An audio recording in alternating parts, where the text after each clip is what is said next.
Hey everyone, Skull902 here, and Merry Christmas! This is Part 8, the finale of Super Mario Bros. 3, and what better way to spend the cold holiday of peace and love known as Christmas than in the fiery pits of hell. Yeah, Darkland, it's very hell-inspired, I would imagine, from the world map. I would not believe it if someone said that the world map was not inspired by depictions of hell. But that's aside from the point.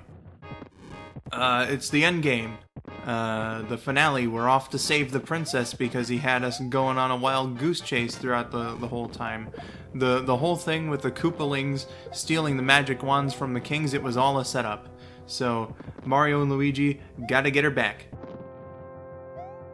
World 8 is split up into sections, where, like, the first section, you've got a couple auto-scroller levels, and then the second section is, like, you've got these, levels where you go across these, 5 spaces, 3 of which have hands that can drag you down, and I do play 2 of the hand levels. The third hand level is the only level in the game that I actually don't show off in this playthrough. So I'll be able to, or I will make sure rather to show it off in an extra part, because I do feel like as the single level in the game that I didn't beat in the main playthrough, it should be shown off. Plus, there's plenty of other levels that I'm going to be showing off in extra parts as well. Let me tell you, give you a little hint. Actually, the Game Boy Advance version. Let's just leave the hints at that. So yeah, basically confirmation that there is going to be more than one extra part to this whole shindig. Don't know when that'll happen, but it will happen. Aside from that, though, the third section is 2 levels, as well as a fortress. And then there's finally the 4th section, which consists of the final auto-scroller, as well as Bowser's Castle. What I forgot to mention, actually, is that the second section also has an auto-scroller in it, the fastest moving one of the game. This is a bit of an exploit here. In order to make this level just a little more easy to manage and deal with, I decided to just swim underneath it. I'll consider it legit strategy, because I'm not using a P-wing or anything, and you actually do risk death quite a bit by taking this strategy. But like you are almost touching the death plane when the ship goes down like that. So you really gotta mash the jump button, or in that case the swim button, in order to make sure that you don't die. Also, the level design is taken from the Japanese version, so it's actually much harder to jump up here than it is in the American version. Like, they took out a block. I believe it's also in the PAL version for the NES game. So they made it easier to jump that way. But in the Japanese original and in All Stars, that block is still there on the end. I'm amazed that I actually made it through that one, like jumping up onto the platform first try, because in the practice run on live stream, it took me a hell of a lot of tries to get that one going. So, oof, big oof. Here we are in one of the hand levels. So while that's going on, basically the hand levels, I should explain, are like short, tiny little levels. They lead you to a pipe at the end, and what you get from them is a power-up. One of them is Potobos, like that. It has big focus on Potobos. Another one has a big focus on all of the Hammer Bro variants, so like Fire Bros, Boomerang Bros, Giant Hammer Bros, that sort of deal. And then the third one is like those not auto-scrolling, those levels in Super Mario Bros. And Lost Levels that have Cheep Cheeps flying up from the floor. So definitely some variety there in terms of the hand levels. I believe they all give you a Super Leaf for completing them. This here, again, is the fastest auto-scroller in the game. It's a bit, how should I say, manic. It's, you know, you really gotta be able to think quick and on your toes and have the best reaction time, lest you get hit like that. But thankfully I was able to make it through here as Luigi just fine so that I could get onto the third section. Damn near got crushed there. Haha, simp. But I'm actually moving through this a lot quicker than I thought I would. But let's talk a little bit more about Christmas, because I didn't just allude to it, I said it in the last part. I wanted to talk about, like, you know, my family and stuff, family and friends. And I am going to get more specific to this game than I did with just talking about how I appreciated being a YouTuber in general. Don't you worry.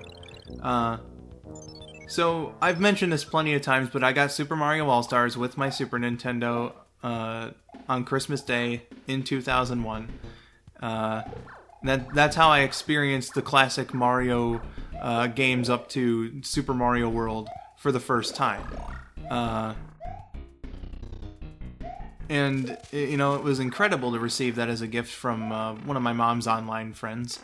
I remember getting the box, and it was filled with games, and some of them had the manuals and stuff. The box actually was from the Super Nintendo bundle that included the regular version of All-Stars, like without Super Mario World. So that was really cool to be able to look at the box art every now and then when I was a kid. Unfortunately, we lost the box. So that really sucks, but we still have that Super Nintendo.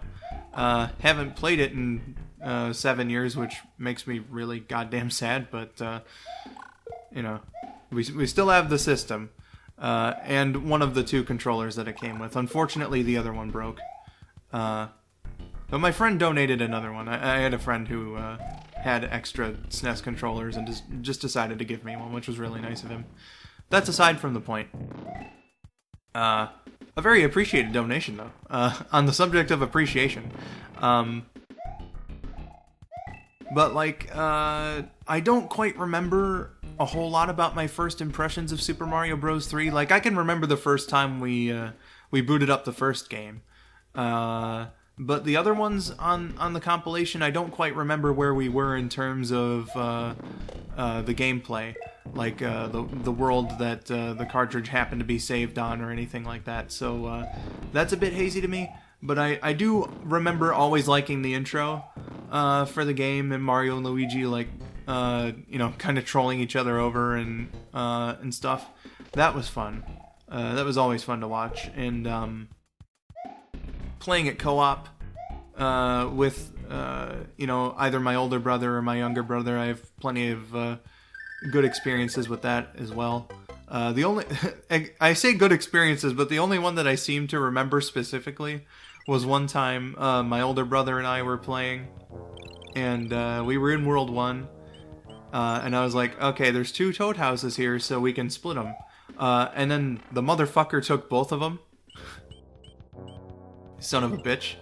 But, you know, plenty of good times playing co-op Mario with my 2 brothers.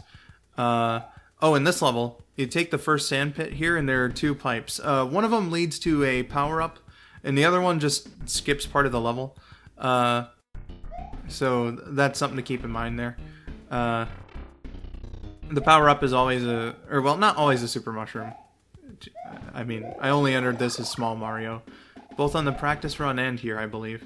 But, yeah, nice little shortcut there in 8-1. But, you know, plenty of good times. playing through this with my brothers, and even just by myself, obviously, you know.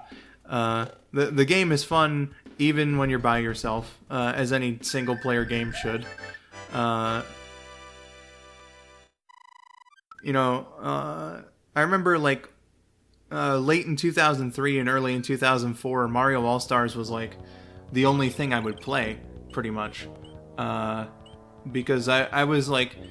I didn't fucking start hating video games or anything like that, but, you know. I meant to say 8-2 when I mentioned the skip. I got to it before the comments did. It's 8-2 that has the skip. But anyway, you know, that's just the power that these games had. You know, there was a bit where I wasn't quite into video games as much as I had been before, like a period between like mid 2003 and mid 2005. But Mario was like always the one that I could, you know, still rely on and go to for a fun time, and Mario 3 was one of them. And I remember discovering World 4 for the first time, my favorite world in the game, probably because of the you know, the giant enemies and stuff, and I thought, wow, that's so cool. You know, just having experiences like that, there really is nothing like discovering something in a game that you have played a lot before but didn't know about, and which can't be replaced by like finding it out on the internet. I can still be amazed finding out stuff on the internet about games that I've played extensively before, but there really is no feeling like finding that shit out on your own as you're playing it. It's incredible. As I've described many things previously. But just amazing to me. The amount of staying power that this game has had over the years. This game and the others, I should note. Because it's not just Mario 3, it's all of them on that cart. Mario 1 Lost Levels, Mario 2, and Super Mario World included with that, of course. Beautiful stuff. Also, I made a big fucking mistake here. I'm sorry. I do end up losing the Super Mushroom and the Super Leaf power-ups because I was being an idiot. So, haha, I beat you to the punch again, commenters. But, you know, just a wonderful time playing this shit and having fun with it. I remember, you know, being surprised, with Mario 3 specifically, actually, both times, being surprised with seeing other members of my family getting into it. Like, the first time I ever saw World 3 was when my oldest cousin came by, and she used to, like, visit and hang around with us a lot when we were kids. And she played the game and got to World 3, and we were like, holy shit, it's World 3, we haven't seen this before. It's like this cool beach water world thing. And it was really cool to be able to discover that through just watching her play the game. Another thing that was really cool was, like, I remember we were over at my dad's house, and my mom was there as well, and like, I don't know if it was me and one of my siblings, but it might have just been me. I'm not sure. That doesn't really matter to the story, though, but I remember waking up in the middle of the night just to go to the bathroom, as you do sometimes. And discovering both of my parents just chillaxing and playing the game co-op, which surprised the hell out of me because both of them never really had that high of an interest in video games. I can tell you right now, the only video game that my mom has ever had a high amount of investment in is Star Fox Adventures. She really liked the story of that and got in, like, how should I say, immersed into the story like us kids got. I can't think of a single game my dad ever sat down and was like, you know, I really like this. Just, you know, watching us play. You know, he would like sit down and watch us play a game and, you know, just enjoy the sight of his kids having fun. But I don't think there was any specific game my dad ever like particularly liked seeing us play. So kind of a surprise to see my mom and dad just chillaxing, playing some Mario 3. And before we get into Bowser's Castle here, this was a strategy I tried to use. You know, I go in with a hammer suit and a Starman as well. The Starman is to avoid the laser shot by these statues, just in case.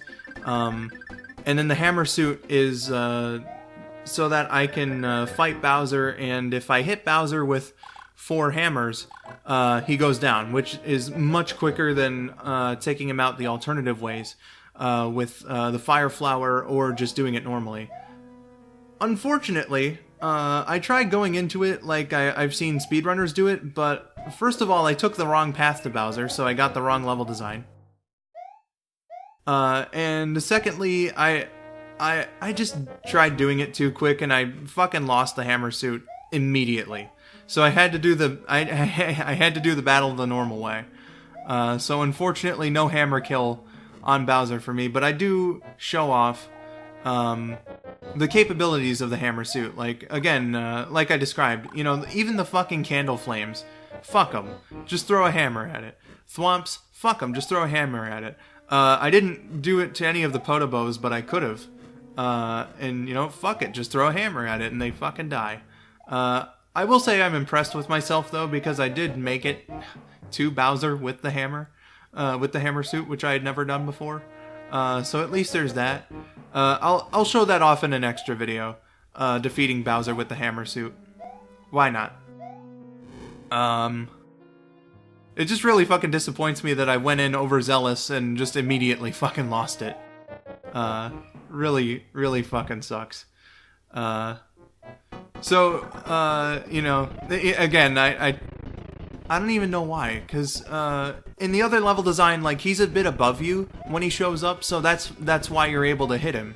But, like, he was on the same level as me, so what the fuck? But normally speaking, Bowser jumps up and you gotta crash him through the floor, essentially. You can use that block there on the very end by the door to the princess's chamber she's being held in as like a hidey hole of sorts, so that Bowser can't crush you with his jump. So that's the safe way of doing this, essentially, and I get Bowser real quick with this. He'll just jump, you jump out of the way, and boom, he falls down to the floor, and that's game beaten, folks. Now, there's an animation that plays, the door's gonna open, I'm gonna press up, and then we'll see the final cutscene. But yeah, shows you for taking the Princess Bowser, you fucking asshole. Fucking send us on a wild goose chase, and then, you know, kidnap the princess while we're on that. Goddamn. What do you have to say about all this, princess? Thank you, but our princess is in another castle. You fucking bitch. You fucking bitch. Nah, just kidding. Fuck you. I just went through this entire experience. I was scared for you, princess. I was fucking scared for you. Don't pull that shit on me. This isn't funny. Bitch. But joking aside, that's Super Mario Bros. 3. We get a nice little sequence here, showing off all the Desert Hill. That's a Sonic thing. Though this obviously did come out first, so Sonic's the fucking ripoff. But as we see all the worlds and get this lovely little credits tune, by the way, I just want to get into my final thoughts on the game real quick. You know, I've said pretty much my piece about like playing the game as a kid and being able to experience that as an adult. as well, like, you know, still being able to enjoy it all these years later. Like, the first time that I beat this game, I was sharing it over Discord for my buddies Rabbit and Josh, and, like, I don't know, in my opinion, there is nothing like beating a game for the first time, especially a game that you hold this near and dear to your heart, for the very first time when you're accompanied by your friends. It's fucking fantastic, and that one was also a simulated two-player game. I beat the game as Luigi in that one, but that's aside from the point. It's a really fantastic game. They did what they needed to do with the Mario formula. They took Mario 1 and Lost Levels, you know, those games are fantastic. And they made it great here with Mario 3. Like, Mario ascended into greatness. The level of control that you have over Mario, the level designs got bigger, more expansive, and but still just as fun to play. You know, I'd say even more fun to play. They got really creative with the power-ups, the enemies, the obstacles, and everything. They improved the control.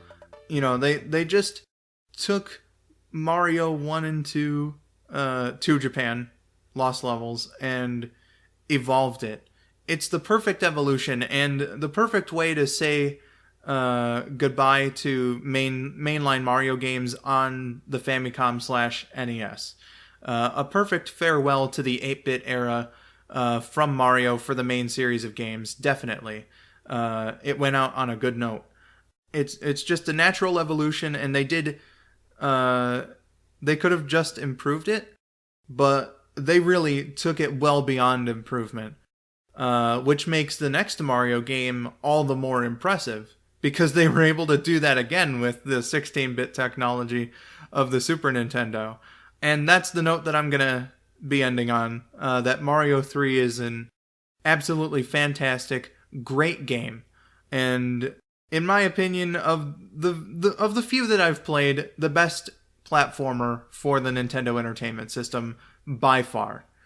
So yeah, that'll just about do it for me. The next time that I get into the Mario franchise, it'll be Super Mario World.